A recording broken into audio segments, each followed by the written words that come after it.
ہر روز رات کو سونے سے پہلے وہ ڈیٹا میں دیکھ کے سوتی ہوں، اور کچھ ریکارڈڈ کالز میرے پاس آتی ہیں، اور یقین مانیں جب آپ کی زندگیوں میں، جب کسان بھائیوں کی زندگی میں بہتری آتی ہے تو مجھے بہت سکون اور خوشی سے مجھے نیند آتی ہے رات کو. اور بہت سارے کسان ایسے ہیں، تھینک یو، اور بہت سارے کسان ایسے ہیں، مہربانی، اور بہت دفعہ یہ بات کہی جاتی ہے کہ کسان خوش نہیں ہے، کسان ناراض ہے، اور جی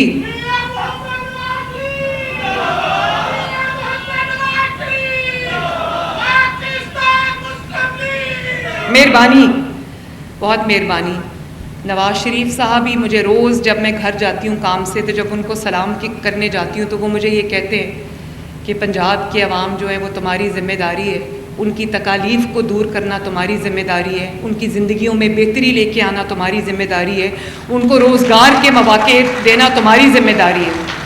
اور میں ان کا اللہ تعالیٰ کا سب سے پہلے شکر ادا کرتی ہوں کہ مجھے ایسا لیڈر، ایسا گائیڈ، ایسا والد اللہ تعالیٰ نے دیا. اور پھر نواز شریف صاحب کا شکر ادا کرتی ہوں کہ وہ میرے ساتھ کھڑے ہیں، میرے پیچھے کھڑے ہیں، پنجاب کے، پاکستان کے عوام کے ساتھ کھڑے ہیں، اور ان کی زندگیوں میں بہتری لانے کے لیے انتہائی بے چین ہیں.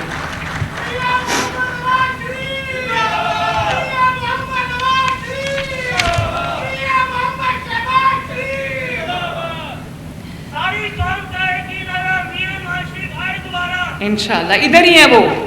ادھر ہی ہیں، اور پوری طرح سے ہمیں ان کی سرپرستی بھی حاصل ہے، ان کی جو گائیڈنس ہے وہ بھی حاصل ہے. پہلی بار پنجاب کے کسان کو کسان کارڈ ملا ہے، 400 ارب کا ہم نے کسان پیکج دیا ہے، جس میں جو کسان کارڈ کسانوں کو ملا ہے، آپ کو پتہ ہے کہ مجھے لاکھوں اپلیکیشنز آئی ہیں کسان کارڈ کے لیے، لاکھوں اپلیکیشنز آئی ہیں ٹریکٹر اسکیم کے لیے، لاکھوں اپلیکیشنز آئی ہیں سولرائزیشن کے لیے، اور اسی طرح یہ جو اینیمل فیٹننگ کا پروگرام ہے، لائف سٹاک کارڈ، اس کے لیے بھی مجھے تقریباً 1.25 لاکھ اپلیکیشنز آئی ہیں. تو یہ لوگوں کا نواز شریف کے اوپر اعتماد نہیں ہے تو اور کیا ہے ماشاءاللہ. اور لوگ جانتے ہیں کہ نواز شریف جو وعدہ کرتا ہے پورا کرتا ہے، لوگ جانتے ہیں کہ اس کی بیٹی جو وعدہ کرے گی پورا کرے گی انشاءاللہ تعالی.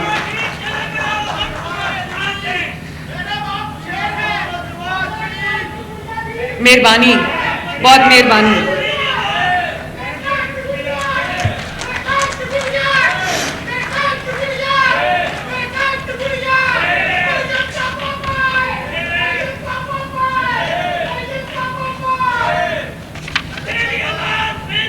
مہربانی، شکریہ، بہت مہربانی.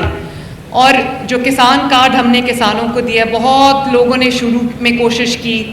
کہ وہ کسانوں کو مجھ سے لڑا دیں، حکومت سے لڑا دیں، اور کہیں کہ جی کسان بہت ناراض ہے. آپ یقین کریں جو 1000 کالز ہم کسانوں کو روز کرتے ہیں، اتنا زبردست فیڈ بیک مجھے کسانوں کی طرف سے آتا ہے کہ میں بہت خوش ہوتی ہوں. وہ ایک بندہ مجھے یہ کالز میں کہتا ہے کہ اگر سی ایم صاحبہ یہ کال سن رہی ہیں تو ان کو بتا دینا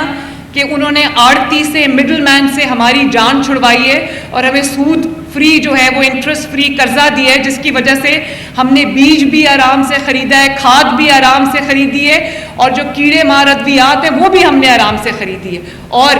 میرے بھائیوں، میں پنجاب کے عوام کو اور آپ کو یہ کہنا چاہتی ہوں کہ پتہ نہیں کتنی دہائیوں کے بعد یہ پہلا سال ہے کہ جو کھاد ہے نہ وہ بلیک میں فروخت ہوئی، نہ اس کی شارٹیج ہوئی، اور اللہ تعالیٰ کے فضل سے نہ اس کو منہ مانگی قیمتوں پہ بیچا گیا. ہم نے کھاد کی ایک قیمت مقرر کی اور کوشش کی کہ تمام کسانوں کو اسی قیمت پر جو ہے وہ کھاد ملے. سستے داموں ان کو کھاد ملی، سستے داموں ان کو بیج ملا، اچھی قیمت پر ان کو پیسٹیسائیڈ ملی. اور آج اللہ تعالیٰ کا شکر ہے کہ ہم نے 16.5 ملین ایکڑ پہ جو ہم نے گندم لگانی تھی، ہم اللہ کے فضل سے وہ اپنے ٹارگٹ کو میٹ کر چکے ہیں. اور اسی طرح میری پوری کوشش ہے کہ جو کسان اپنے ہاتھ سے، جو ان کی آج بھی مشینری کی کمی ہے، تو ہم بہت جلدی انشاءاللہ تعالی ہم ایک پروگرام لے کے آ رہے ہیں جہاں پر کسانوں کو ہر تحصیل میں مشینری اویلیبل ہوگی، جس کو وہ کاسٹ بیسس کے اوپر وہ ہم سے لیں گے، اپنی استعمال کریں گے اور اس کے بعد وہ واپس کر دیں گے، تاکہ ان کو جو منہ مانگی قیمت جو چارج کی جاتی تھی ان کی مجبوری کو دیکھتے ہوئے وہ ان کو نہ دینی پڑے اور ان کے پروفٹ میں اضافہ ہو۔ اسی طرح 1000 لوگوں کو میں نے جو ایگریکلچرل انٹرنز ہیں ان کو ہم نے نوکری دی ہے، ان کی ذمہ داری ہی یہ لگائی ہے، ان کو سواری بھی دی ہے، ان کو ٹیبلٹس بھی دیے ہیں، ان کی ذمہ داری یہ لگائی ہے کہ آپ نے کسان سے جا کے بات کرنی ہے، ان کی جو مشکلات ہیں اس کا حل ڈھونڈنا ہے، اور اس کے بعد جو بھی ان کو مدد کی ضرورت ہے، گائیڈنس کی ضرورت ہے، وہ آپ نے پرووائڈ کرنی ہے۔ اور اسی طرح اب ہم ساؤتھ پنجاب کی خواتین کو جو ان کو مال اور مویشی ہم دینے جا رہے ہیں، یہ بھی بہت بڑا ہمارا منصوبہ ہے، جس کے اندر جو بیوہ خواتین ہیں، نادار خواتین ہیں، ان کے لیے ڈیرہ غازی خان، مظفر گڑھ، راجن پور، لیا، کوٹ ادو، ملتان، خانیوال، لودھرا، وہاڑی، بہاول پور، بہاول نگر، ان سب جگہوں پر ہم یہ ایسٹس دینے جا رہے ہیں خواتین کو، تاکہ ایک تو افزائش جو ہے وہ بڑھے، دوسرا ایک باعزت ان کے پاس روزگار ہو، ایک ایڈیشنل ان کو انکم آئے تاکہ وہ اپنے خرچے جو ہیں وہ پورے کر سکیں۔ اور ابھی میں انشاءاللہ یہاں سے میں جا رہی ہوں، آج 4 سڑکوں کا افتتاح ہے، 3 کا افتتاح میں خود کروں گی جو ابھی ہم نے بنائی ہے ماشاءاللہ۔ سائی وال سے پاک پتن 27 کلومیٹر، پاک پتن کمیر روڈ 36 کلومیٹرز، پاک پتن سے مرالا چوک 41 کلومیٹرز، اور اسی طرح ایک اور سڑک ہے جو